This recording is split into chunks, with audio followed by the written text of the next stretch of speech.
Sveiki. Šiandien mūsų kelionė vyks Seimo pusę Lietuvos Respublikos. Tai kur bus suvažiavimas nevyriausybinių organizacijų. Ir planuosim ateitį, taip galima pasakyti, kas ką veiks, link kokios krypties, kokie yra pagrindiniai iššūkiai ir klausimai.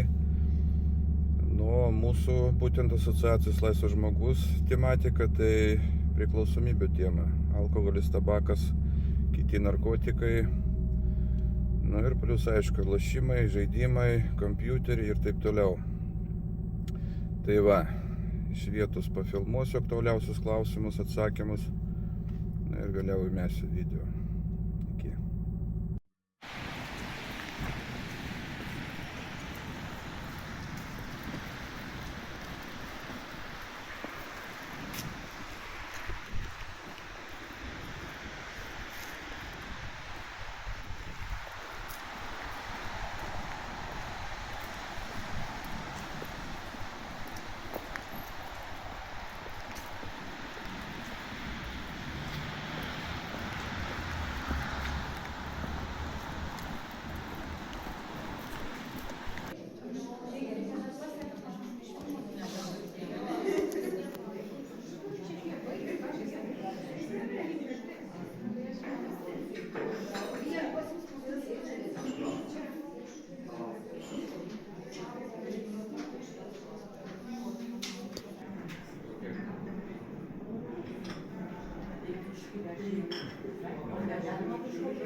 Savo iššūkiais susijusiais su nevyriausybinio organizacijų veikla, su nevyriausybinio organizacijų indėliu į visuomenės vystymą.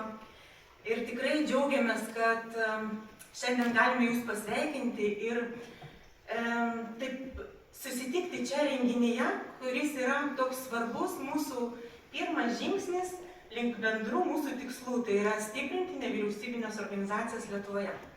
Ir aš atstovauju. Tikiuosi, kad turėsite labai puikias diskusijas, žinau, kad bus įvairių politinių partijų atstovai, kurie galės išgirsti ir pasakyti savo ruoštų, bet aš tikrai noriu pažadėti, kad kitas politinis sezonas, tai jį matau darbo komandoje ir toje komandoje kartu su jumis. Ačiū labai jums.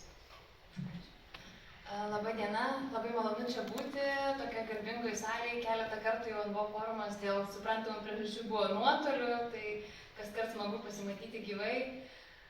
Sveikinimai NIPCO komandai, tikrai įspūdingas gimtadienis ir įspūdingi jūsų darbai, vienijant organizacijas, ieškant tų sprendimų, teikiant pasiūlymus. Labai sveikinu ir nuoširdžiai žaviuosi jūsų darbais. Ir ačiū už galimybę papasakoti apie tuos praėjusių metų svarbiausius darbus, svarbiausius akcentus. Galėsim padiskutuoti, jeigu kils kažkokių tai daugiau klausimų.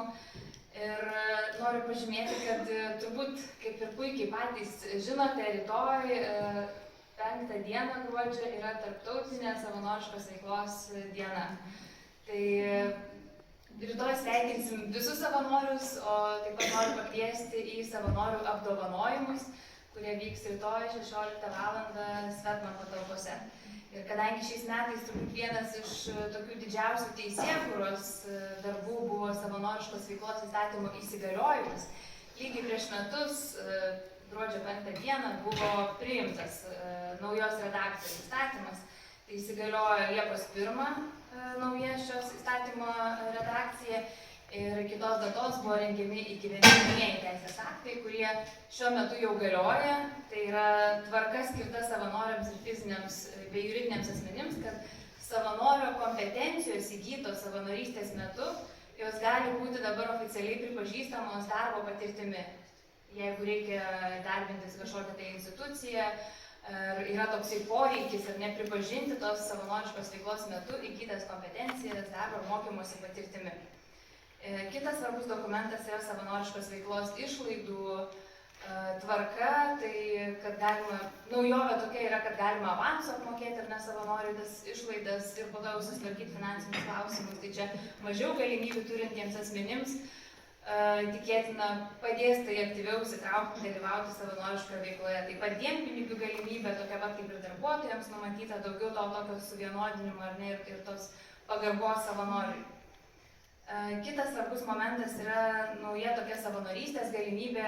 Čia darbai paruošiamieji buvo daromi šiais metais iš esmės ir šiuo metu vyksta, bet įsigaliojimas bus jau kitais metais. Tai nacionalinė savanoriška tarnyba.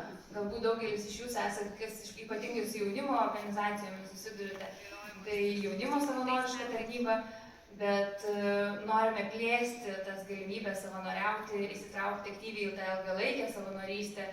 Ir darbingo amžiaus bei vyresnio amžiaus asmenys, dėl to yra šiuo metu ruošiami dokumentai, jie jau buvo išsiųsti nevyriausybinėms organizacijoms, toms didžiausiams pagrindinėms, kurios įsitraukia į konsultacijas ir teikia pasiūlymus. Tai bus tikrai dar viešas derinimas ir galima bus išsakyti savo pastabą šiai tvarkai. Taip, ir tai bus finansuojama ES struktūrinių fondų lėšomis.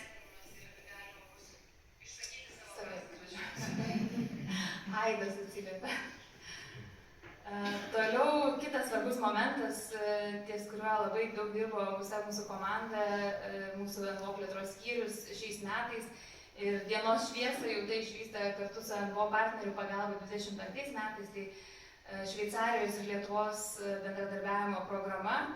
Tai savanorystė irgi numatyta didelė dalis yra šitoje srityje. Ir iš esmės orientuojamas yra į savanoriškos veiklos koordinavimą. Tai bus siekiama sukurti tam tikrą standartą, kad vienodintume tą savanorių koordinavimą, kad tos savanorystės patirtys būtų prasmingesnės ir kad tie savanoriška veikla būtų vadybinama, taip liaudiškai sakant, kuo kokybiškiau ir tos patirtys savanorių skatintų ir toliau tą žmogų savanoriauti ir savo aplinkai papasakoti, kokia ta savanorystė vertinga, kokios kompetencijos yra įgyjamos. Tai čia taip trumpai, nes iš tikrųjų tai ten 100 lapų programa yra visa parengta. 25 metais kokybės standartas sukūriamas, 26 metais planuojam parengti mokymų programas ir jau vėliau yra planuojami mokymai skirti visoje Lietuvoje veikiančioms organizacijoms, kurios dirba su savanoriais. Taip, savanorystė tiek. Toliau yra kita pažangos priemonė, kuri buvo patvirtinta šiais metais, tai yra didinti visuomenės ir NVO dalyvavimą sprendimų priėmimo procesuose. Tai čia padėkos ir aplodismentai mano kolegijai Mildai, kuri iš tikrųjų daug įdirbio įdėjo. Ačiū visiems, kurie dalyvavote dar vasario mėnesį konsultacijose tiek dėl savanorystės Šveicarijoje šitas subkomponento, tiek dėl visuomenės ir NVO dalyvavimo stiprinimo. Tai šią priemonę siekiama iš esmės yra investuoti į pilietinį aktyvumą per nevyriausybinės organizacijas, nes NVO yra tas katalizatorius ar net pilietinio aktyvumo. Ir kadangi žinoma, kad NVO sektoriui reputacija yra neįkainojamas dalykas, tai numatoma yra tam tikrų standartų sukurti ir kad tų standartų organizacijos siekdamos prisitaikyti prie tų aukštesnių standartų, jos pakeltų savo kvalifikaciją ir savo gebėjimus. Ir kad tą standartą iki 29 metų taikytų bent 200 organizacijų, o tikėkimės ir daugiau. Taip pat numatoma investuoti į savivaldybių NVO tarybas. Siekiame, kad NVO tarybos aktyviau įsitrauktų į sprendimų priėmimą. Ir tam yra suplanuota beveik 3 milijonai šitam periodui iki 29 metų.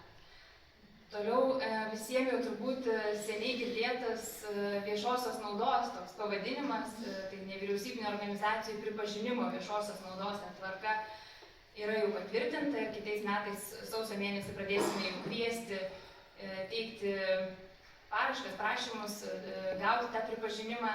Tai čia irgi esame labai dėkingi nevyriausybinio organizacijų tarybai, kurie aktyviai įsitraukia ir kad turėtumėm tą ekspertinį vertinimą, tai nebus daroma tas vertinimas be nevyriausybinio organizacijų tarybos.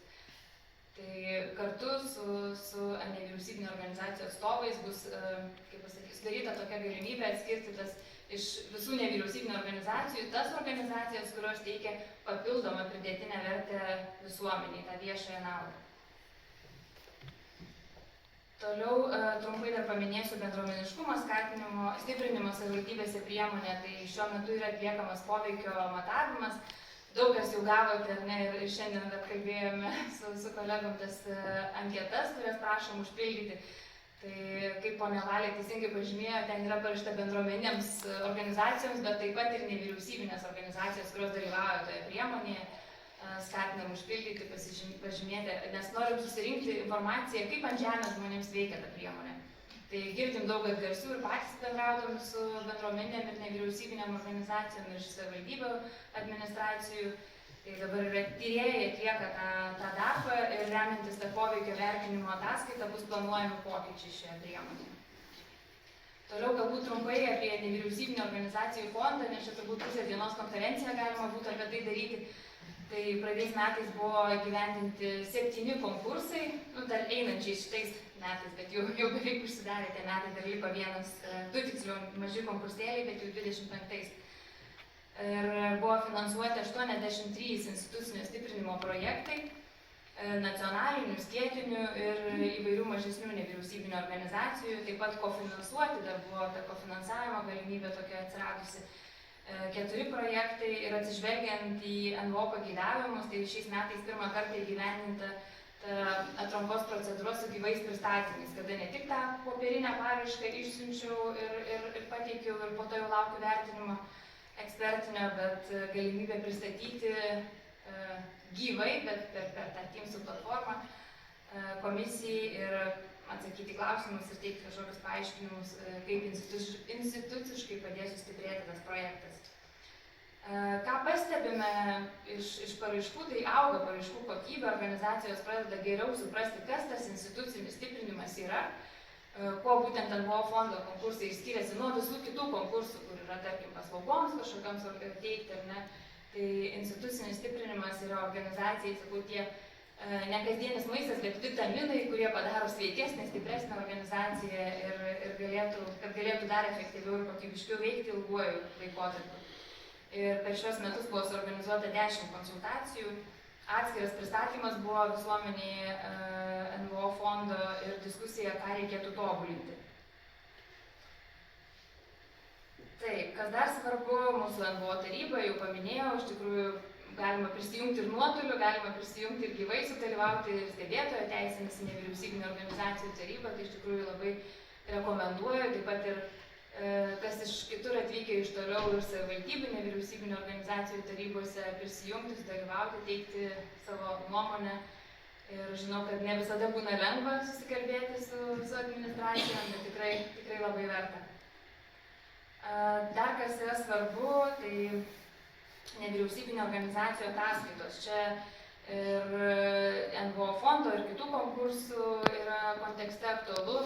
Tai NVO plėtros įstatymė yra numatyta sąlygos, kada neskiriamas finansavimas, tai buvo irgi investuojama į organizacijų gebėjimų stiprinimą.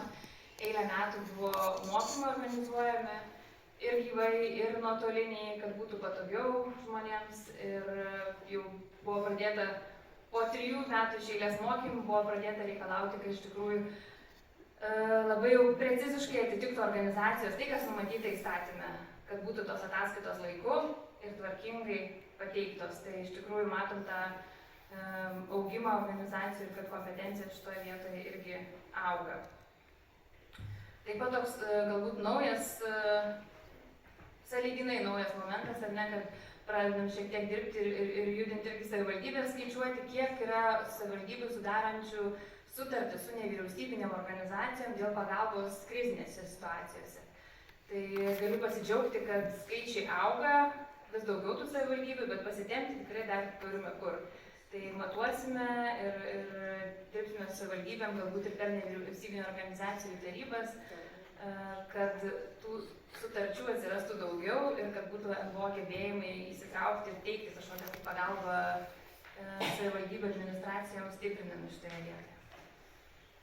Kitas gal svarbus momentas šitoks buvo priimtas, ar ne, kaip žinote, 20, kuriais dabar metais priminkit man, gyventojų pajamų mokesčio šitie labdaros antrais metais priimtas.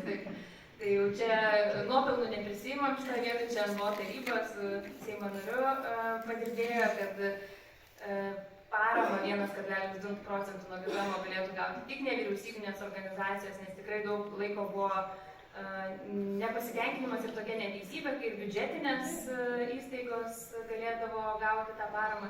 Tai tikrai ir patys organizacijų vadovai, jeigu dar nesate uždėję NVO žymos, tai padarykite tai ir paskatinkite partnerius, draugus, kaimynus, kas veikia nevyriausybinės organizacijose, užsidėti tą NVO žymą, nes taip, kai administruosit tas paskirtą paramą mokesčių inspekciją, tai jie žinos, kad jūs tikrai esate nevyriausybinė organizacija ir tik tokiu atveju tą paramą galėsit toliau gauti. Tai čia tokia aktualija iš ateinančių metų.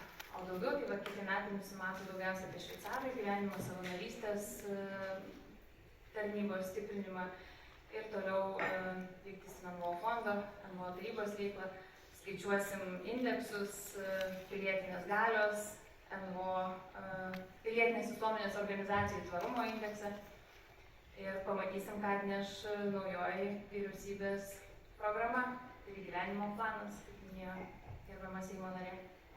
Tai ačiū, jeigu turite klausimų, dar sutaupiau šiek tiek laiko. Sutartis, tai dokumentas, kuris buvo atsiradęs viešai prieš jau keletą savaičių. Ačiū labai už pastabą.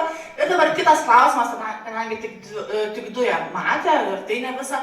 Kiek konsultavotės su pilietinė visuomenė rengiant šią programą? Tai o kaip galiu atsakyti? Ar konsultavotės su pilietinė visuomenė rengiant šią programą? Taip, su kuo konsultavotės? Ar galiu vardais čia esančių sėdinčių prie stalo? Pageidautina. Tai su visais praktiškai, bet taip rimčiau kalbant, tai Aistė ir Lina čia man pirmi žmonės, kurie tikrai turėjo didelį įtaką šitos vyriausybės programos rengimui. Socialdemokratų partija. Tai aš pati šios programos nerengiau, bet kadangi dirbau kartu su komitetais, tai, partijos komitetas, tai tikrai partijos komitetai prieš tai savo darbotvarkės įsitraukė ne vieną ir ne dvi organizacijas, kas rengia pagrindinis vienas iš rengėjų Dauras Bučinskas, kur netgi... Kuris iš partijos išėjo? Aš galėčiau dabar... Tiesiog patikslinti. Taip, bet, ta prasme, tai nekvestionuoja to indėlio, čia apie indėlį, kalbam apie programą, ne apie asmenį, kuris atėjo ir išėjo. Tai viena iš iniciatyvų ir socialdemokratų praėjusią prieš 4 metus programoje buvo piliečių asamblėje, kad kuo daugiau įtraukti pilietinės visuomenės į valstybės valdymą ir sprendimų priėmimus. Tai, apie tai, kad iš tikrųjų matom tą trečio sektoriaus didelę svarbą ir svorį reikalingumą. Jeigu aš galiu, aš nežinau, kokia čia forma, jeigu galiu aš truputį išsamiau atsakyti, aš atsakyčiau irgi, bet galiu. Gal dar biškai prieisi prie to išsamesnio atsakymo, ir aš, nes sekantis mano klausimas buvo planuotas klausti auditorijos, kur čia sėdi, dėl to, kad sėdi nevyriausybinių organizacijų lyderiai, kurie turi turbūt ne vieną ar net pasiūlymus. Tai kiek, kadangi kalbėjom, kad gal šios vyriausybės programos rengime nebuvo tiek laiko dalyvauti jos rengime, bet programas partijos rengia jau gerus metus, turbūt prieš ir ruošiasi šiems rinkimams. Tai gal galite pakelti rankas, kas iš jūsų buvo kviesti diskutuoti ir prisidėti prie programų rengimo, partijų programų rengimo tame etape, prieš rinkiminiam etape. Goda, aš noriu patikslinti tavo klausimą. Kviesti tai yra, būti tokiem pasyviem NVO ir jūs pakviečia. Aš sakyčiau, klausimas, kas įsitraukė ir dalyvavo bendrai, nes proaktyviai tai mes teikiam. Net žinau, nes mano sekantis būtų buvęs klausimas, ačiū Aistė, kad užbėgai ilgiams už akių, kiek teikiate. Tai klausimas, tai gal klausimas ar toks, kiek jūsų pasikreipė į partijas, proaktyviai, kaip Aistė sakė, tada sutrumpinkim šitą grandinę ir teikia pasiūlymus partijoms.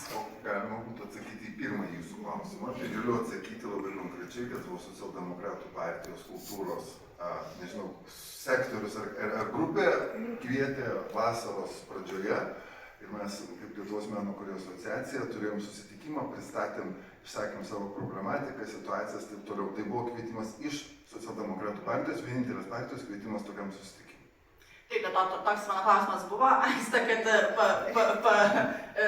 sužinoti, kiek iš tikrųjų, nes kelias yra dvipusis, man atrodo, ir labai svarbu yra, kad ne tik tais kažkas prašytųsi, bet ir būtų pakviesti. Tai kiek iš čia esančių dar buvot pakviesti? Nekviesti, bet kalbėjomės, galbūt, čia, žinot, nėra tos kviesti netinka. Suprantat, mes tikrai su visa eilė partijų, Lietuvos vietos bendruomenių organizacijų. Aš kalbuosi, tai aš negirdėt. Čia į auditoriją, į refleksiją. Tai ta prasme, kad aš norėčiau patikslinti šitą irgi formuluotę, kad yra bendradarbiavimas. Ir iš tikrųjų ir su laimėjusiam partijom, ir su visai laimėjusiams partijom buvo diskusija. Ir ta prasme, tie mūsų pasiūlymai tikrai įtraukti ir kol kas mes visai patenkinti bendradarbiavimu, bet jau kalbu apie savo organizacijos. Aha, kaip kiti? Iš aplinkosaugos pusės tai neliko kokia partija. Su vienom kalbėjom, su kitomis nekalbėjom.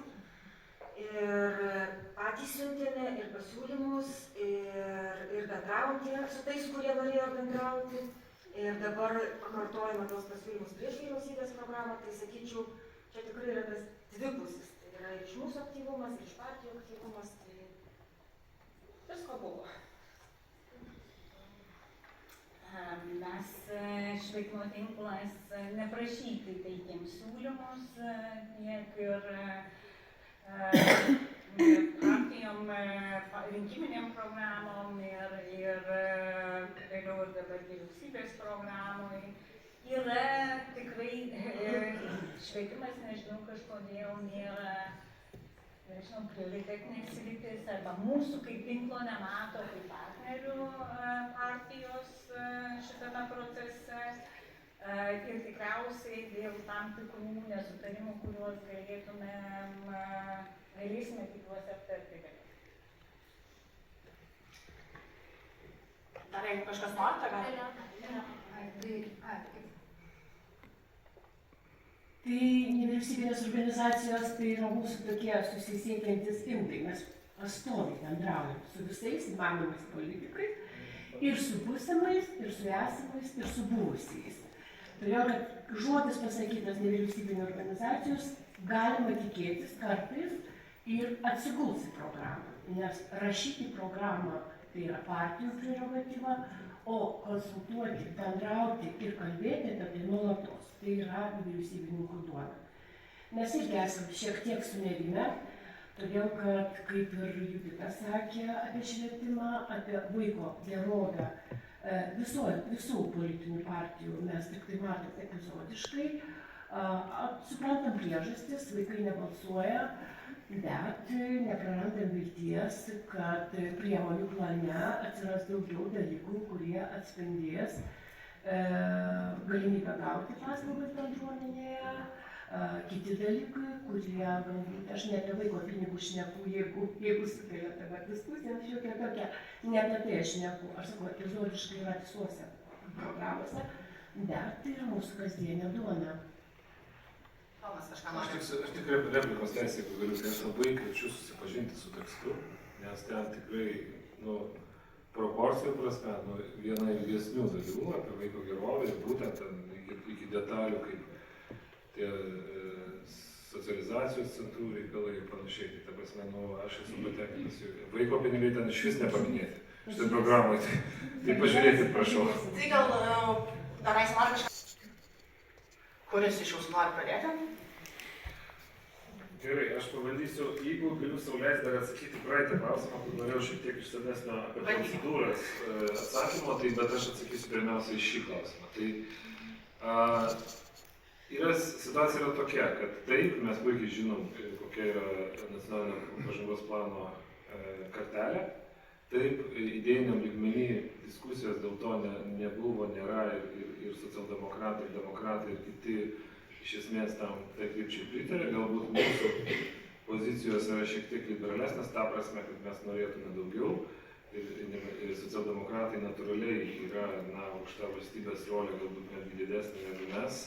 Ir iššūkis yra, iš tikrųjų, regionuose yra didžiulis iššūkis, nes regionuose kartais nėra NVO, kartais yra galbūt per silpnas NVO, kartais yra nepasitikėjimas. Ir ten, kadangi aš matau, kad šiame Seime labai didelį įtaką vis tiek savivaldybininkai turės, labai didžiulė, ten matosi iš programos, iš savivaldybės lyderiai savivaldybių, tai iš tiesų klausimą reikia dėti ant stalo, reikia sėdėti ir kalbėti, ir tą pasitikėjimą gilinti, nes programoje taip pat yra slenkančios privatizacijos stabdymas, čia yra socialdemokratų fundamentali nuostata, aš atsiprašau, kad Modesta, kad komentuoju jūs, aš taip tokį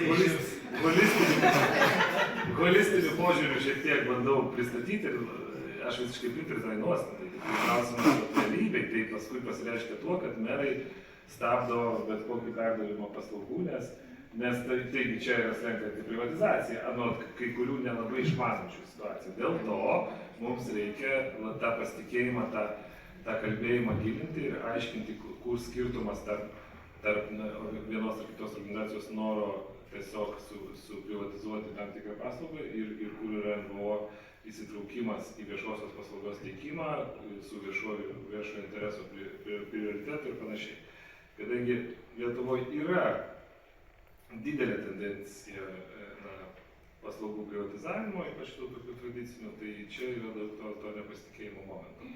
Tai aš manau, kad turime išsklaidyti tą nepasitikėjimą, turime susitarti dėl strateginių krypčių, kur tas perdavimas turėtų prasidėti, nes reikia stipriau prasidėti, sakykime. Aha, nes jis jau prasidėjęs. Jis yra prasidėjęs, žinoma, bet aš noriu pasakyti, kad dabar tokio, šitoj programai tokios aiškios krypties, gal aš nepasirėčiau, nuo ko būtų tas proveržis eitų toliau.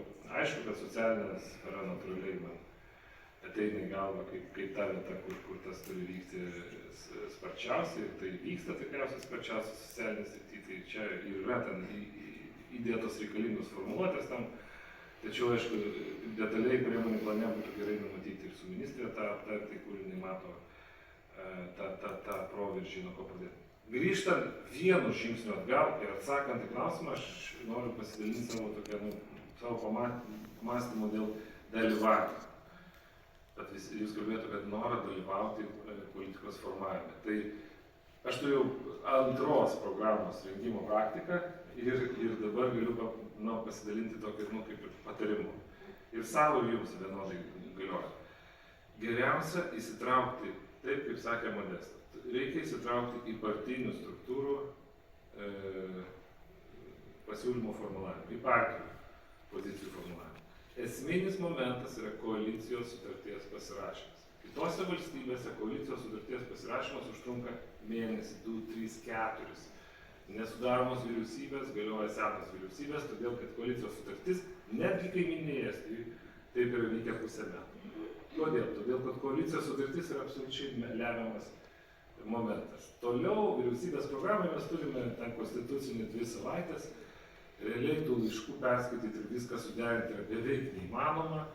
Tai reikia ypatingai ant žmogiškų savybių, kad perskaityti Moksleivių sąjungos 10 puslapių nuostabių pasiūlymų, fantastiškų pasiūlymų, galiu pagirti, jeigu čia yra moksleivių, bet jų integruoti neįmanoma. Jį paskutiniam naktim. Ir joks ministras, joks premjeras nedarys stebuklų.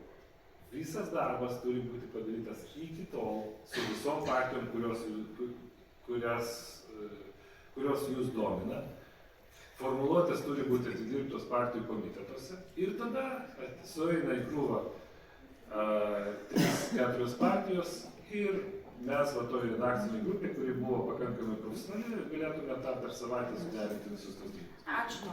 Matyti nevyriausybinės organizacijos, nes mes šiandien kalbėdami apie pilietinę visuomenę, turime pasakyti, kad pilietinę visuomenę sudaro ne tik tai nevyriausybinės organizacijos, beje, mes buvom tie iniciatoriai, kurie dar, sakykime, prieš, negaliu dabar tiksliai nustatyti, gal prieš 10 metų ar 8 atsirado nevyriausybinio organizacijų įstatymas, pagal kurį jūs šiandienai galite burtis ir dirbti. Bet kalbant apie pilietinę visuomenę, aš labai noriu dar kartą priminti, būtent prie konservatorių partijos, tai buvo gal prieš 12 metų, kada akademikas Rudzikas darbo grupė suorganizavęs ir vadovavęs jai vyriausybei, buvo sukurta vizija, kad tai galima šiandienai turėti nevyriausybinę, būtent apjungiančią visas grupės, tai yra nevyriausybininkus, tai yra verslininkus ir profsąjungas.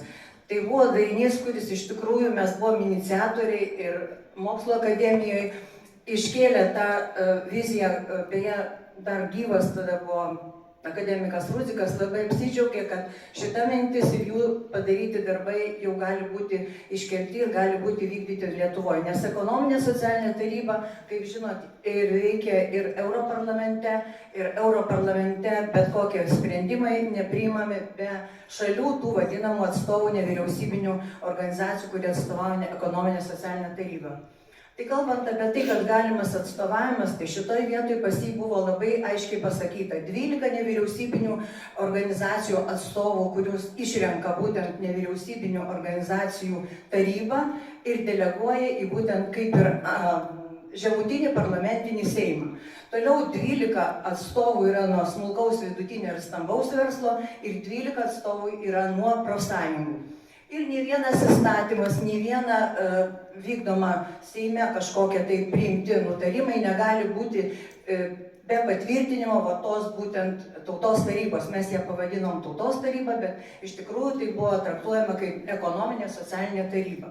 Tai aš siūlyčiau, kad nebūtų tampama, sakykime, atskirai nevyriausybinės organizacijos, atskirai verslas ir pritarimo ieškant vien dėl to, kad gali pritarti, todėl kad viena ar kita nevyriausybinė organizacija stovi, sakykime, tokiai pozicijoje, gauna europinius lėšas vien dėl to, kad jie gali pritarti tam tikram nutarimui, bet tai gal prieštarauja kitai, sakykime, mūsų pilietiniai grupiai, gal tai yra profsąjungų kažkokios pastabos. Tai jeigu atsirastų būtent toks darinys, man atrodo, kad šiandienai Lietuva jau subrendusi tam ir turi būti netampamas kiekvienas už skverno, bet turi tikrai pritarti ir visi sutarti.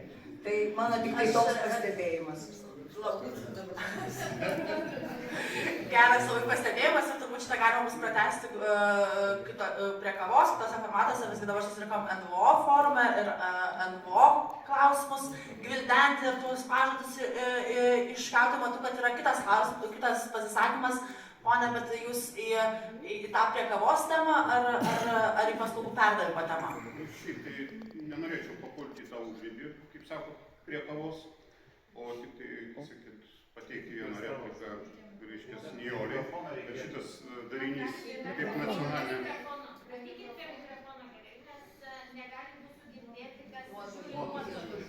Įrašą vaizdą žiūrės ir bus kalbėjo, bus ponas.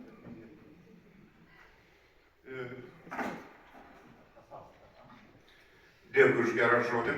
Nacionalinė ekonominė socialinė taryba, viceprezidentas Aras Sutkus. Ir be šičia atstovauju kaip Nacionalinės vartotojų teisų konfederacijos, atstovas. Tai turiu pateikti šitą pastabą, kad šitas sumanymas, kuriuo dabar pasidalino ponė Nijolė, jau yra senai gyvas, bet tik tai, kad prie pono Kubiliaus laikais, ta prasme, buvo padėtas ar po staltiese, ar po, sakysim, ar į stalčių, reiškia, vienaip ar kitaip, bet įstatymo, nors jau toksai ruošinys yra, ir jeigu būtų noras ir pageidavimas, tikrai mes jį galime pakelti. Dėkui. Jeigu galima, užbaigsiu Lietuvos samariečių bendryje, kadangi turim skyrius, 15 skyrių, būtent regionuose. Būtent regionuose pasitikėjimas priklauso nuo tos nevyriausybinės organizacijos. Todėl, kad regionai yra tie nedideli miesteliai, kaimiškosios savivaldybės, kur vieni kitus žino ne pagal raštus, ne pagal kažką tai, o pagal tą žmonių veiklą. Vienas dalykas. Antras, dėl tų paslaugų. Jeigu nevyriausybinė organizacija įsikūrė tam, kad teiktų viešasias paslaugas, tada mes klausimas, ar čia yra social business, ar čia yra nevyriausybinė. Bet jeigu nevyriausybinė organizacija dirba ilgai, pajunta, kad yra stipri, supranta, ir per po kiek laiko akredituojasi teikti vieną ar kitą paslaugą, tada pasitikėjimas ją visada buvo ir bus. Tai jau tikrai yra praktika. Ačiū. Nu, Tomai, dabar jau ką?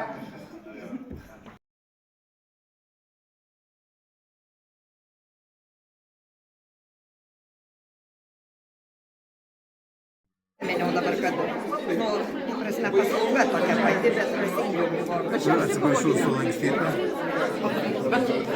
Jums galima skambinti. Ir pakelti. Visą laiką. Bet kada?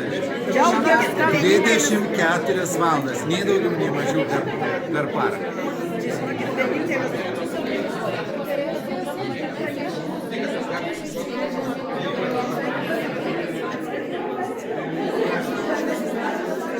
Kavos pertraukėlė.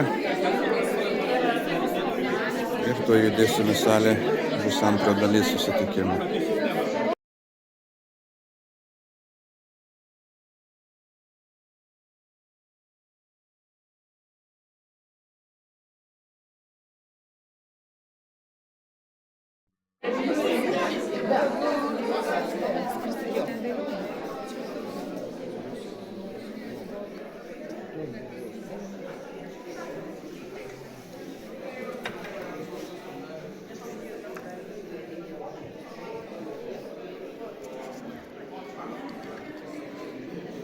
Dabar jos nėra, bet prašau.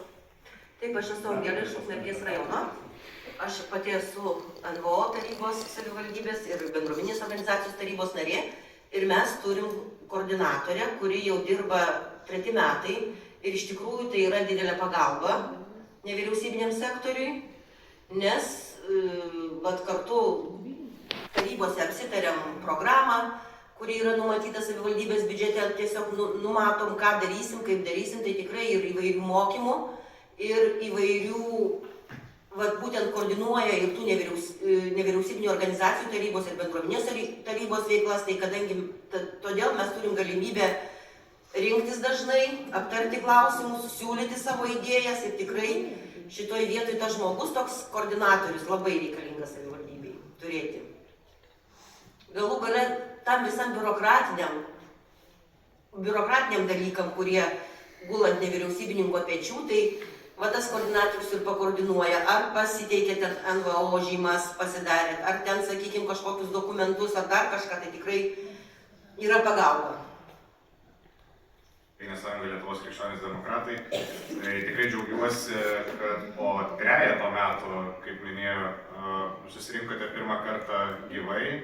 Atrodo, kad visi tie procesai, kurie buvo valstybėje, tos visos negandos, kurios buvo užklupę ir su kuriamis teko mums visiems gyventi, jau yra tolimoj praeityje, tai labai keista girdėti, kad čia pirmas kartas, nors dalykai vyko jau labai seniai. Tai iš principo, pirmiausia, matyt, norėtųsi padėkoti kiekvienam iš jūsų už tą šviesą, kurią nešate ne tik regionuose, miestuose, pasauliui savo veiklą, darbo indėliu, bendradarbiaudami tiek su valstybinėm institucijom, tiek su įvairiom įstaigom, tiek padėdami žmonėms ir teikdami įvairias paslaugas.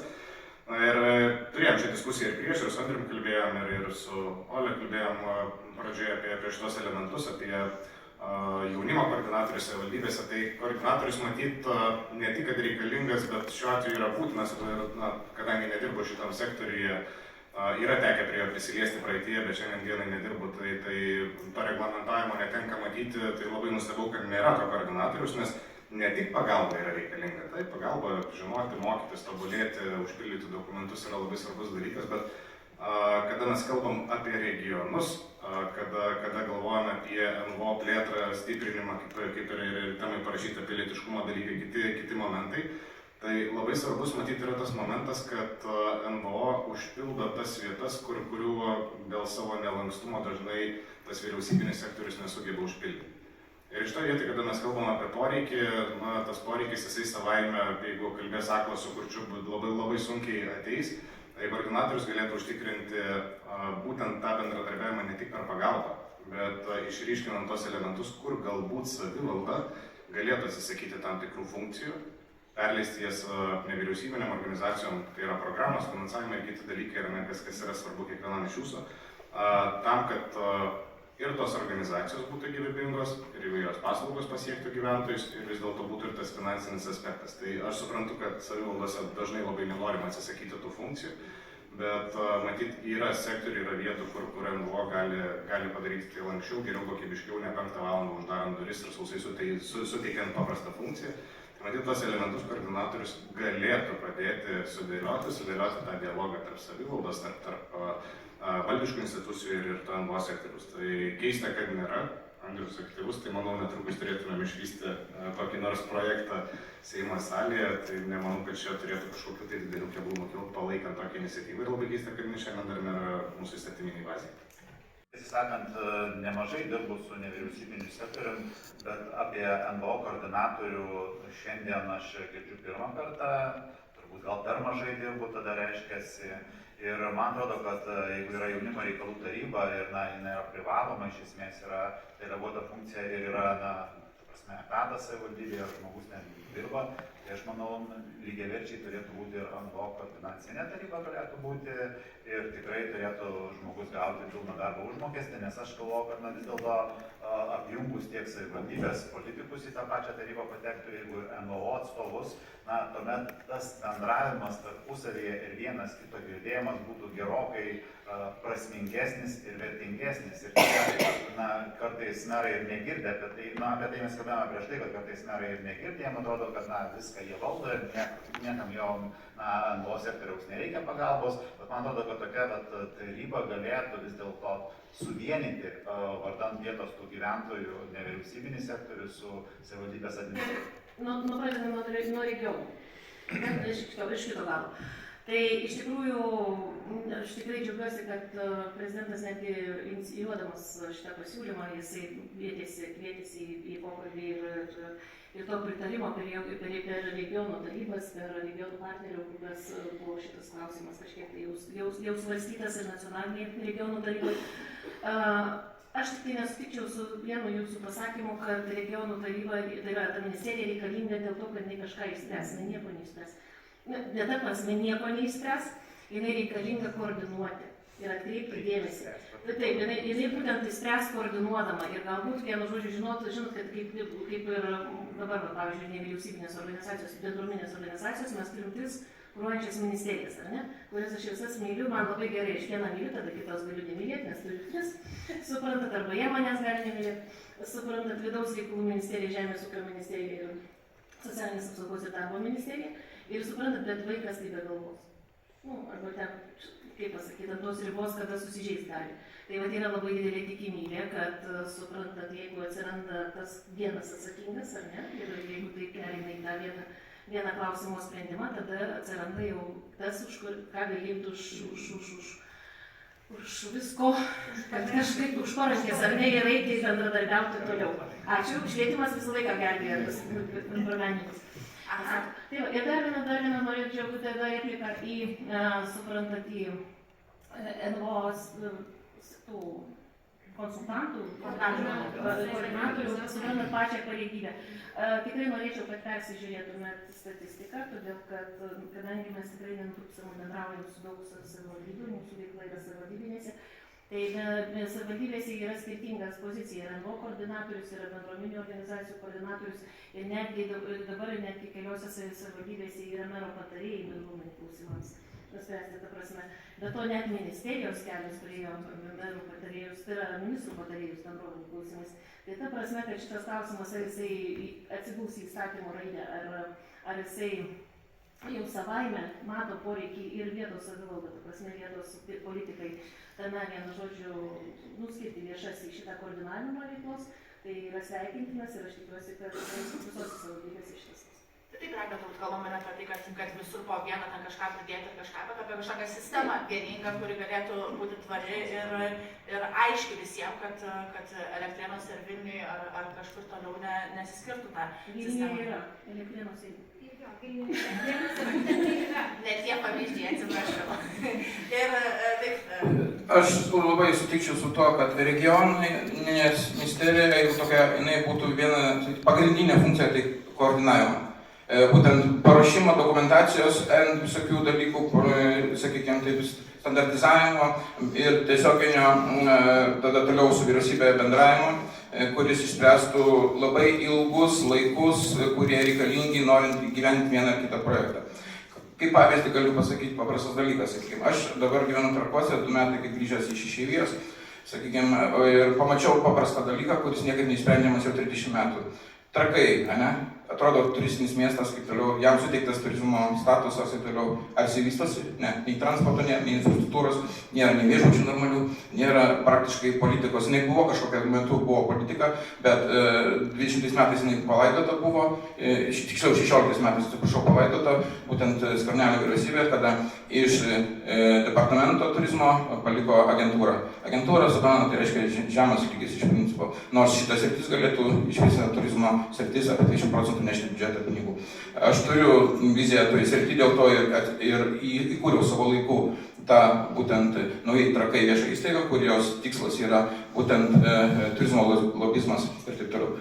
Mes labai gerai bendraujam dabar su meru ir jisai palaiko mano ideologiją visą šitą. Mes pristatysim naujais metais ateinančius projektus ir toliau, nes visam tą dalyką, jūs žinot, labai dideli rinkimai paruošiami, to labiau šie metai buvo labai rinkiminiai, niekam iki to neįdomu buvo.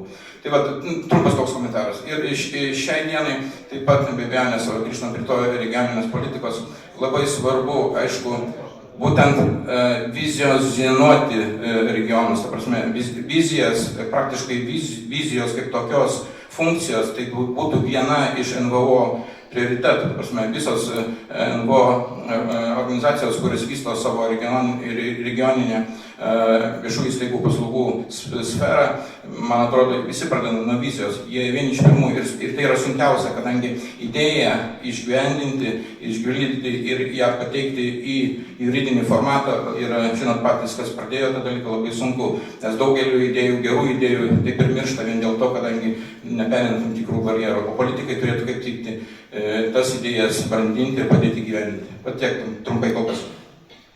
Aš norėčiau truputėlį sureaguoti, nors truputėlį nukrypstant nuo mūsų NVO sektoriaus apie turizmą, buvo keletą tokių pastabų išsakyta. Tai, sutinku, kad turizmui, nepakankamai yra dėmesio skiriama Lietuvoje, bet čia ne vien su Trakais yra susijęta.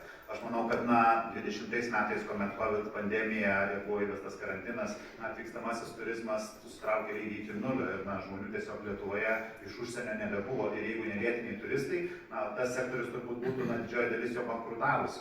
Bet netiesa, kad prieš rinkimus... Ir iki COVID ta problema buvo, jinai tikrai buvo ne pirmą dieną, nes praktiškai turizmas galėtų būti, aš pabaigsiu mintį, tai galėtų būti ir didžiulis įtrauktis išeivijos. Jūs puikiai suprantate, apie 1 milijoną turite resursų išeivijoje ir neįtraukti jų į Lietuvą, o kaip galim geriausiai įtraukti būtent per turizmą. Atsiprašau, kad įsikišau savo naglų tokių įsikišimų. Aš norėčiau sutarti tik su tuo, kad kalbėtumėm po vieną, nes tikrai laiko dar turime ir tikrai mūsų nėra tiek daug, kaip buvo prieš valandžiukę ir tikrai rasime vietos visiems pasisakyti, tai jeigu būtų galima paplaukti ir išklausyti vieni kitus, labai džiaugtumėmės. Ačiū. Labai geras pastebėjimas, kad gerbkime vieni kitus, nepertraukinkime vieni kitų, nes laiko tikrai turime ir mes išklausysime, nepaisant to, kad darbų dar turime kitų, bet šita diskusija apie nevyriausybinį sektorių yra labai svarbi. Grįžtant prie turizmo. Tai kaip ir sakiau, ta prasme, 20 metais atvykstamasis turizmas susitraukė iki nulio ir jei ne vietinis turizmas, tai tas sektorius būtų iš esmės didžioji dalis jo bankrutavusi. Kur jūs mane pertraukite, tai netiesa, kad niekas nekreipė jokio dėmesio. Dar prieš rinkimus, gal gerą pusmetį, ekonomikos komitete buvo įregistruotas turizmo pakomitetis, atliepiant į viešbučių ir restoranų asociacijos prašymą, taip pat į turizmo rūmų prašymą. Ir su šituo sektoriu glaudžiai mes bendradarbiaujame. Labai tenka apgailestauti, kad ekonomikos ir inovacijų ministerija per praėjusią kadenciją neskyrė tam deramo dėmesio, nepaisant to, kad mes nekartą į juos kreipėmės vykdydami parlamentinę kontrolę. Tai aš atsakiau, manau, išsamei dėl turizmo, o Audrius norėtų pratęsti apie nevyriausybinį sektorių, grįžti dėl to. Prie regionų ministerijos. Ačiū. Tai gal pirmiausia, norisi pasidžiaugti tais pavyzdžiais, kuomet sakot, kad yra savivaldybių, kurios jaučia poreikį ir pačios jau inicijuoja tų institutų atsiradimą, tai man atrodo, čia yra tie gerieji pavyzdžiai. Problema yra ta, kad turim 60 savivaldybių ir kad ir kokius kartais norėtumėm gerus įstatymus priiminėti, požiūriai skiriasi ir vieni tos įstatymus įgyvendina vienaip, kiti kitaip, o treti piktybiškai apskritai atsisako juos įgyvendinti visai kaip manipuliuodami sistemą. Tai labai faina, kad kyla iš apačios tas iniciatyvos, matyt, čia su tais neklaužatom, kuriem lėčiau ateina tas gerasis pavyzdys, reikia šiek tiek pasidarbuoti, tai bus proga jau ir tą gerąją praktiką pasiremti.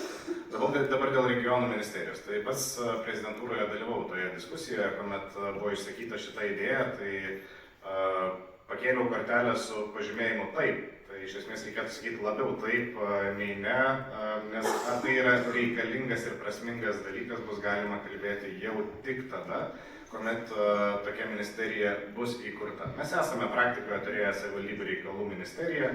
Man atrodo, vėlgi egzistuoja dvi teorijos, ko gero labiau vyraujanti yra ta, kad vis dėlto, kada ta ministerija buvo panaikinta, tai buvo labiau klaida nei teigiamas dalykas, nes tas atitolimas įvyko.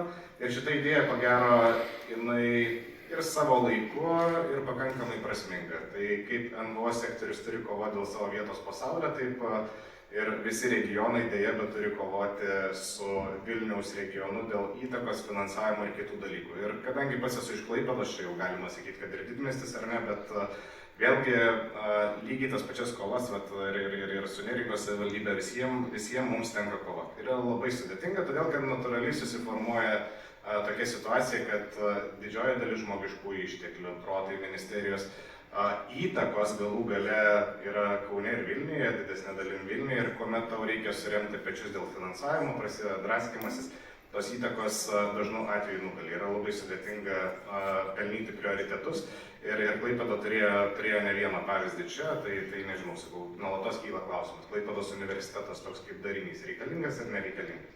Daug kartų buvo norėta uždaryti universitetą, šiandien dienai universitetas yra neuždarytas, čia matyti reikia padėkoti, aš niekada neskirstau žmonių politinės pažiūras, tai reikia padėkoti tuometį valstiečių valdančiai daugumai, kurie vis dėlto padėjo išsaugoti universitetą. Ir šiandien dienai tai yra viena iš augančių aukštųjų mokyklų, kuri yra be galo svarbi visam Klaipėdos regionui, ne tik Klaipėdos miestui, visam Klaipėdos regionui. Nes arba tu turi jaunimą, arba jaunimas toliau važiuoja į Kauną, Vilnių, svetur, kažkas grįžta, kažkas negrįžta, bet principai ir toliau tas judėjimas vyksta ten. Lygiai taip pat turėjom labai aštrų klausimą, kur didžiuliai susikirtimai, dalis jų yra dirbtinai suformuoti, tai universitetinės ligoninės, tai yra liaudiškai tariant tų klinikų buvimas Klaipėdoje ar nebuvimas. Nuolatos Kauno ir Vilniaus įtakos dėlioja viską taip, kad tos klinikos būtų tik Vilniuje ir Kaune, kad visa įtaka, technika, personalas būtų rengiamas ir būtų tenai, o taip sakant regionams liktų tai, kas liktų. Tai tikrai teko pražengti šitas įtakas, atkovoti kovas ir tą ligoninę šiandien dienai Klaipėdai turim. Daug visko buvo, ypač rinkiminių periodų, visi žinojo, kaip padaryti geriau, visi žinojo, kodėl nereikėjo daryti. Yra kam nepatiko tas sprendimas, kas dirbo senoje sistemai, bet principė dabar visas Klaipėdos regionas yra užlipdytas ant naujų bėgių, kuomet progresas yra nesustabdomas. Tai reiškia, kad į Klaipėdą ir Klaipėdos regioną atvažiuoja nauji specialistai. Taip, išėjo iš tos ligoninės, gydytojai išėjo į poliklinikas, jie niekur nepabėgo.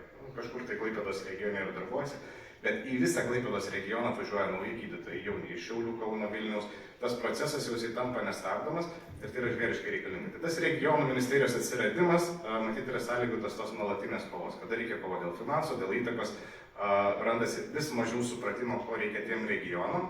Na ir kaip sakau, viskas priklauso nuo to, kaip tai bus įgyvendinta, kokios funkcijos bus patikėtos ir esminis momentas, kaip susidėlios finansai tenai. Jeigu finansai keliauja paskui funkcijas ir yra atiduodama įtaka šitoje vietoje, viskas tvarkoj, galima tikėtis kažkokio proveržio. Jeigu ne, tada tai gali tapti dar viena butaforinė ministerija, kur labai dideliai kažkaip tai tos įtakos nepersidėlios. O klausimų spręstinų yra eilė. Elementarus pavyzdys, ką išsakiau ir prezidentūrai, buvo viešojo transporto sistemos patvarkymai. rajone yra tolimasis transportas, kuomet autobusai vyksta Klaipėda Kaunas, Klaipėda Vilnius. Ir toliau yra viešasis transportas mieste ir pradėjom kalbėti apie regioninį transportą. Reikia apsimti regioninį transportą, susisiekimo ministerija sako, žiūrėkit, mes čia nieko nesuprantam, vidaus reikalų ministerija sako, mes su transportu šis niekada nesam nieko darę. Kas turėtų imti? Na, vis dėlto matyt, kad ko gero savivaldybės pačios regione labiausiai žino, koks tas tinklas turėtų būti taip, kad atlieptų gyventojų poreikius tenai. Ir regionų ministerijos viena iš funkcijų galėtų būti tokia, organizuoti būtent ne tą tolimą į susisiekimą, bet dalį funkcijos iš susisiekimo ministerijos perleidžiant regionų ministeriją, bet tą regioninį susisiekimą dėliojant jau bendrai tarp savivaldybių su visom sudedamosiom dalim. Tai NVO, man atrodo, puikiai rastų vietą visame šitame sektoriuje, nes vėlgi tai yra pasiskirstimas regionais, regionai skirtingi, skirtingos paslaugos yra reikalingos, skirtingi bendradarbiavimo modeliai. Tai viena iš funkcijų tikrai galėtų būti ir viso šito sektoriaus pakišimas po šitą ministeriją, bet vėlgi labai svarbu sekti visą procesą ir žiūrėti, kad ne tik funkcijos būtų atiduodamos, bet ir finansavimas, nes praktikoje, kuomet tenka bendrauti su tais kolegom, kurie politikoje yra gerokai ilgiau negu aš, jie tą savivaldybių reikalų ministeriją prisimena įvairiai. Iš vienos pusės sako, kad situacija po to pablogėjo, iš kitos pusės sako, kad ta ministerija buvo ta vienintelė, kurią tu stengdavaisi visais būdais apeiti, nes toks jausmas, kad tai buvo ministerija, kuris stengėsi tau nepadėti, o visai kaip padaryti, kad ten niekas neįvyktų. Tai matyti, iš tų praeities klaidų reikia mokytis ir čia kiekvieno iš mūsų patirtis yra tam, kad mes išvengtumėm tų klaidų, kurios buvo praeitį ir padarytumėm geriau nei buvo. Ačiū. Ir šiaip matau, kad dar prie mūsų prisijungia dar porą Seimo narių ir čia kaip tik trūksta papildymo iš valdančiosios daugumos šiuo metu, tai gal Aidas Gedvilas ir Linas Kukuraitis prisijungtų prie mūsų. Mes pasispausim, biškai vyrukai žada pasispausti. Tai ačiū labai komfortabiliai įsitaisęs, tai dėkoju už galimybę pasisakyti, tiesą pasakius. Tai kaip ten bus ta regionų ministerija? Dėl užimtumo, sakykime, nesudalyvavau pradžioje, bet buvo man tikrai įdomu ir svarbu. Tai nenorėdamas labai čia tų kortų sumaišyti, nes negirdėjau pagrindinės diskusijos. Na, man regionų ta ministerija, jinai kol kas mįslingai skamba. Aš galvoju, kad visa esmė yra lėšose ir kaip tų lėšų nuo to nepadaugės, išlaidos galimai bus didesnės, tad labai skeptiškai žiūriu, man atrodo, ta idėja aplamai regionų partija turbūt išnešė į viešumą, ar aš kažką netiksliai. Labiau prezidentas, bet gal jūs kas jam pakuždėjo? Na, žinot, kad ten su prezidentu kažkaip tai buvo kurį tai laiką kartu. Kiek stebėjom iš viešosios erdvės, tad nenorėdamas trukdyti, iš tikrųjų toliau pasieksiu diskusiją ir labai dėkui, kad atvažiavot, kad jūs esat, mums tikrai yra labai svarbu žinoti jūsų nuomonę ir priimti atitinkamus sprendimus. Tai ar jos nėra ir to tokio toleregio, kažkokio užmojo per šios 4 metus įsteigti ją nėra, tai tik tais kalbos? Na, pažiūrėsim turbūt vyriausybės programą. Dar neskaitėte, Aidai? Prašau? Dar neskaitėte pats? Ne, dar nesusipažinęs, matyt, teks dar. Tai ten yra. Yra. Nu, tai jeigu yra, reiškia bus. Tik tai svarbu dabar padaryti visą tai kokybiškai ir kad iš tikrųjų atlieptų tuos lūkesčius, kurie visiems yra svarbus. Tad linkiu gero darbo ir veikiančias NVO, jos tokia teisė yra patikėta savivaldai kaip savarankiška teisė ir tada labai priklauso nuo savivaldybės, aišku, nuo reguliavimo tokio nacionalinio, bet labai priklauso nuo savivaldybių geranoriškumo ir kiek kiekviena savivaldybė įtraukia NVO į savo tų visų funkcijų vykdymą. Tai čia didžiausias klausimas, man atrodo, yra toks pasitikėjimas NVO sektorium ir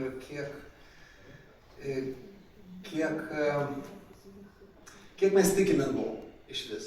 Aš pats atėjęs iš NVO srities ir būdamas šitoj pusėje, tiek ministerijoje teko dirbti, tiek Seime, matau, kad neretai, kai apie NVO kalbam, kalbam taip tokio, jeigu bus kažkokia krizė, tai kažkas kažką užkaišys, ar ten galima pamėtėti kelis milijonus per visą Lietuvą visam paslaugų tinklų išvystyti. Kai tuo tarpu savivaldybių ar valstybinės įstaigos viena ar kita tokius biudžetus turi, kaip kad visas NVO tinklas. Tai Tai šitas rimtas žiūrėjimas į NVO kaip sektorių, kuris yra bendradarbis valstybei, savivaldai, čia yra turbūt pagrindinis dalykas. Tai yra požiūrio klausimas, tai yra kompetencijos klausimas. Kaip padaryti, kad mes iš tiesų NVO būtų rimti partneriai mums. Ir čia neužtenka tik pasikviesti darbo grupės išklausyti, tam reikia labai aukštos kompetencijos socialinės apsaugos ir darbo ministerijai, kuri kuruoja nevyriausybinį sektorių, kad surasti tuos būdus, kaip padaryti, kad, pavyzdžiui, jūsų NVO tinklai, kurie tos skėtinės struktūros, kad nereikėtų kiekvieną kartą rašyti projektų, kad išsilaikytų. Čia yra absoliuti nesąmonė. Tai kas bus, jeigu konkretus, pavyzdžiui, LNF-as arba Vaikų konfederacija ar kažkuris tinklas, negaus finansavimo tais metais. Tai kas bus su visas sritim ir kodėl visai sričiai reikia drebėti kiekvienais metais, kad tas konkretus tinklas gauna. Ir tam reikia proto, raumenų ir politinės valios, kad padaryti taip, kad tinklai turėtų administracinius kaštus, dengtų iš biudžeto ir tikrai galim surasti sprendimus ir teisinius sprendimus. Ir tai būtų suindeksuota, kad kiekvienais metais ta suma indeksuojasi ir jūs ramiai gyvenat, o projektus savo toliau rašykit. Jeigu reikia kažką vystyti, kažkokius kompetencijas, ir taip toliau. Tai planas yra jau kažko padėti šitai idėjai įsigyventi. Tai turi nutikti, mes tą bandėm padaryti su vaikų dienos centrais, iš projektinio finansavimo pereiti akredituotas paslaugas ir aš manau, kad tas šiaip jau pavyko kaip dizainas, bet pinigų kiekis skirimas yra be galo mažas. Tai yra skandalingai mažas, kiek yra skirima vaikų dienos centrams. Bet jūs buvot už tai pagirtas pirmoji diskusijoje, jūs nebuvot, iš tikrųjų, buvot gerų paminėtas kaip geras ekosistemos vienas iš pavyzdžių, iš tikrųjų tai, kad buvo inicijuota šita akreditacijos sistema, kuri padėjo nevyriausybinėm organizacijom įsilieti į būtent socialinių viešųjų paslaugų teikimą. Ir buvo diskusija ir kalba apie tai, kaip ir kitose sektoriuose kultūros, švietimo, ieškoti panašių sprendimų, kad bandyti sukurti ekosistemas, kažkokias institucinius įstatymų sukurtus mechanizmus, kurie ar po įstatyminiais aktais sukurtus mechanizmus, kurie padėtų nevyriausybinėm organizacijom įsilieti į viešųjų paslaugų teikimą.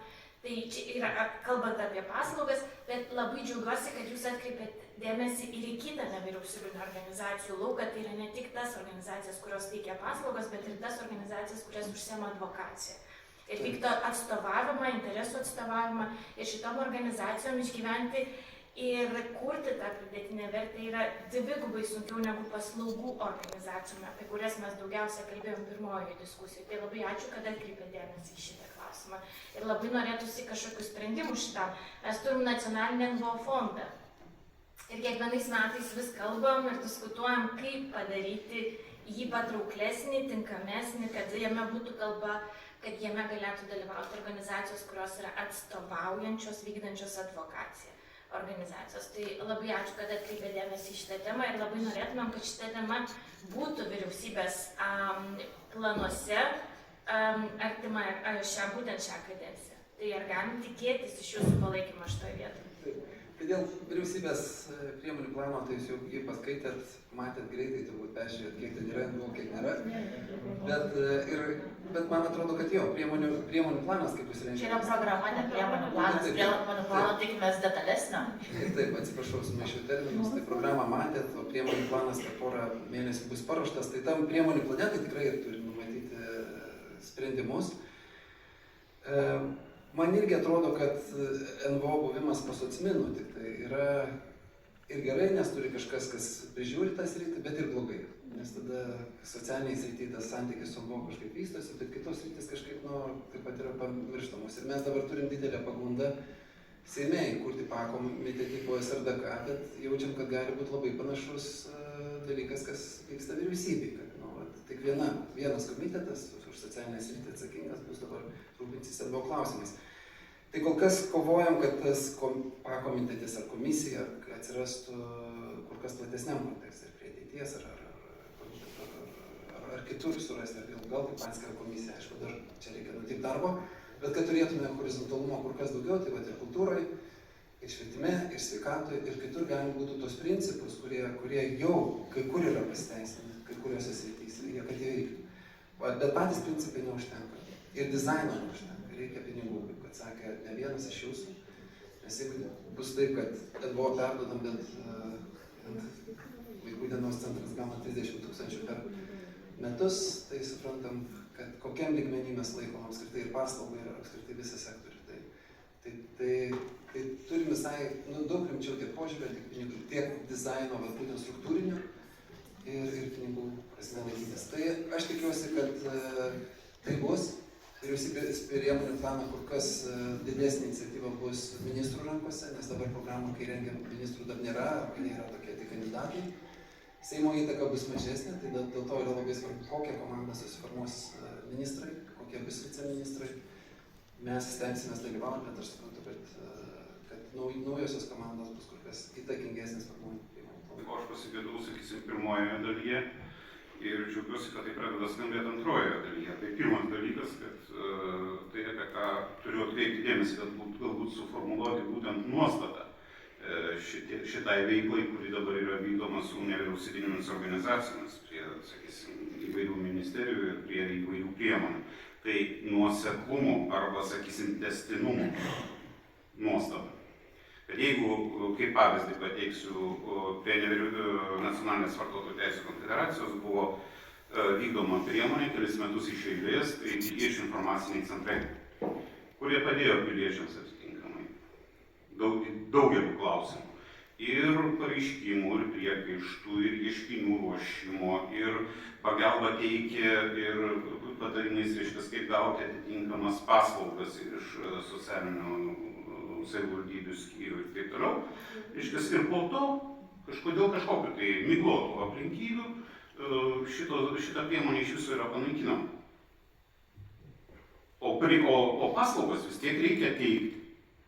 Kitas dalykas, sakysim, daug kartų pas mus dabar va šičia skambėjo žodis koordinatorius, kai kas suveda, sakysim, tos koordinatoriaus vaidmenį į tai, kad suruošti atitinkamus raštus, suruošti atitinkamą dokumentaciją tam, kad paruošti akreditacijas ar panašius reiškinius, kas irgi, aš manau, yra vienas iš biurokratinių apraiškų, sakysim, mūsų veikloje, nes pati akreditacija, jinai savime, aišku, jokios paslaugos piliečiui galutiniam vartotojui kaip tokiam jinai nesuteikia. Priemonių tęstinumas, kaip toksai, ta prasme, koordinatoriaus galios, ta prasme, į ką turėtų susivesti, į tai, kad jisai turėtų būtent kažkokius tai išteklius. Išteklius pradedant, sakysim, nuo galios, sakysim, paskirti tom pačiom nevyriausybinėm organizacijom tose pačiuose regionuose, kuriais persipina, reiškia, su patalpas atitinkamas. Dabar, ta prasme, šitos patalpos iš nevyriausybinių organizacijų yra paprasčiausiai atimtos. Kai anksčiau, sakysim, net ir kreipiantis į iždo išlaikomas tarnybas, iždo išlaikymo įmonės, kur tikrai patalpos kartais būna ilgą laiką tuščios ir kad tenai galėtum suteikti būtent tas pačias piliečių patarinėjimo piliečiams, sakysim, kažkokiais tai klausimais galimybės, kur buvo atitinkamai jau išleistos lėšos ir pačio tinklo surengimui ir suorganizavimui, ta prasme, ir to tinklo, kai sakyt, patarėjų apmokymui įvairiose srityse, reiškia, tu neturi teisės už tai, kad tai neatitinka, sakysim, prie bibliotekos esančių patalpų paskirčiai ir panašiai. Matau dar vieną ranką. Ačiū. Zigmas Vaišvila, asociacija Lietuvos visuomenės taryba. Visų pirma, noriu kreiptis į prieš paskutinį pasisekusiai, atsiprašau, dar pavardžių nežinau. Mano patirtis 90-92 metų darbe aukščiausioje taryboje buvo labai paprasta ir aiški. Nė vieno įstatymo nepriimsiu, nepraleisiu, vadovau Krašto apsaugos vidaus reikalų komisijai, nepraleisiu neišklausęs visų suinteresuotų pusių. Nė vieną. Dėl to jūsų, atsiprašau, bet gal netaip supratau, formalus požiūris dėja yra formalus. Dabar norėdamas, noriu aš pasakyti dabar vieną dalyką.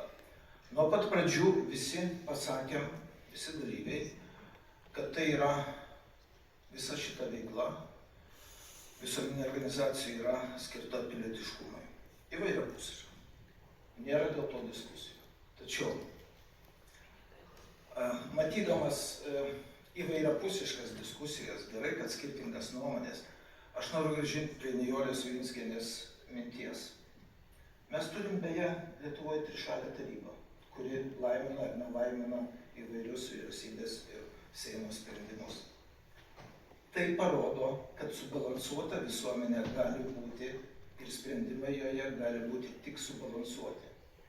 Jau šitoje mikrodiskusijoje mes pamatėme, sakykime, neišsikalbėjimą, nesusikalbėjimą. Socialinis verslas, visuomeninė veikla, suprantat, nėra viskas taip paprasta. Kiekvienas gyvena savam kaime, mieste, rajone pagal tą situaciją, kokia su juo susiklosto, su ta organizacija susiklosto. Ir visi siekia daryti gerą darbą.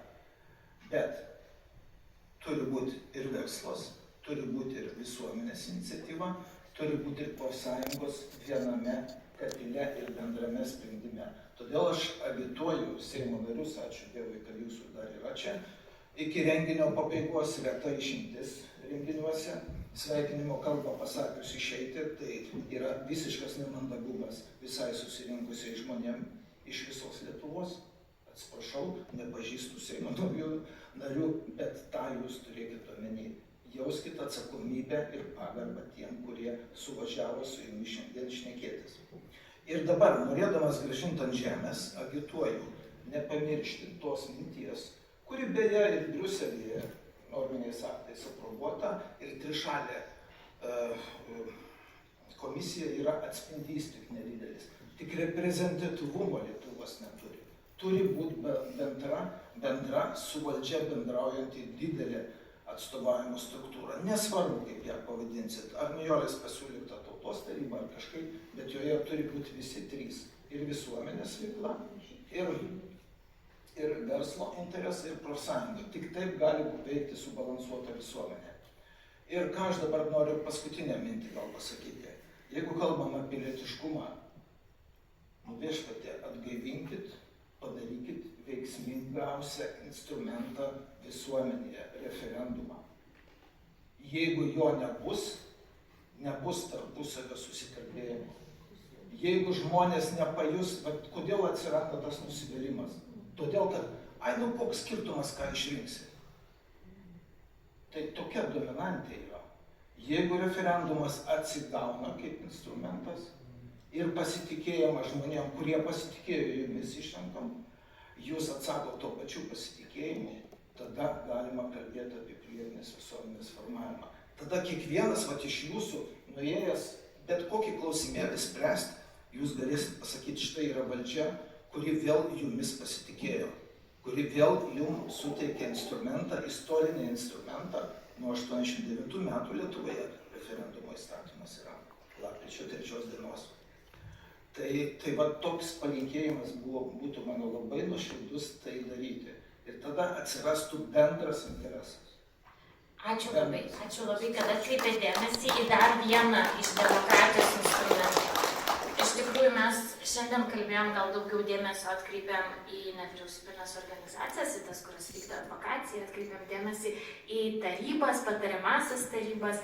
Buvo užsiminta ir apie regiono plėtros tarybų patariamąsias partnerių grupės. Taip, tai yra visi demokratijos instrumentai ir mes jų turime dar daugiau. Turime ir dalyvaujamasius biudžetus, turime, kaip jūs sakote, referendumus ir peticijas ir didžiulį spektrą demokratijos priemonių, kuriomis mes galime naudotis. Viena iš jų yra tai, kaip Seimas sakė, ateikit kalbėkit. Yra kalbėjimasis, bendravimas. Tai ačiū Jums labai, kad skyrėt šiandien laiko, kad atėjot į tokį formą, kad pasidalinot savo nuomonėmis. Labai dėkoju mūsų partneriams, nevyriausybinio organizacijų koalicijai, kuri taip pat prisidėjo, išsakė ir aktyviai teikia pasiūlymus vyriausybės programai. Noriu taip pat padėkoti šiandieną visiems žmonėms, kurie stebi mus ir nuotoliu, kurie negalėjo atvykti. Ir ačiū Jums, kad skiriat laiką ir stebit. Lygiai taip pat dar kartelį noriu padėkoti ir gestų kalbos vertėjams, kurie atlieka savo darbą ir suteikia galimybę visus įtraukti ir visiems išgirsti ir pamatyti tai, ką mes galime šiandien, kaip mes galime šiandien bendrauti prie šito stalo. Ačiū labai, tai yra didžiulė demokratijos šventė, kuri šiandieną įvyko ir aš džiaugiuosi būdama šitos šventės dalimi. Dėkoju ir linkiu visiems saugiai grįžti namo. Ačiū.